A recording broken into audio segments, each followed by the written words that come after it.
I'm going to demonstrate how to do a slip stitch, working a slip stitch on a length of chain. To turn and start your work, you need to miss the first chain on the loop, working into the second chain, pulling a loop through and straight through the loop on your hook. You're going to work into each chain as you go along, pulling it through and pulling it straight through the loop on your hook. Insert your hook in, through and straight through on the loop on your hook. Continue into each stitch as you go down the chain.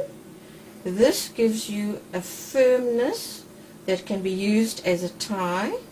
A slip stitch is also used if you're doing a pattern and you want to move from one area to the next without changing the height or your pattern.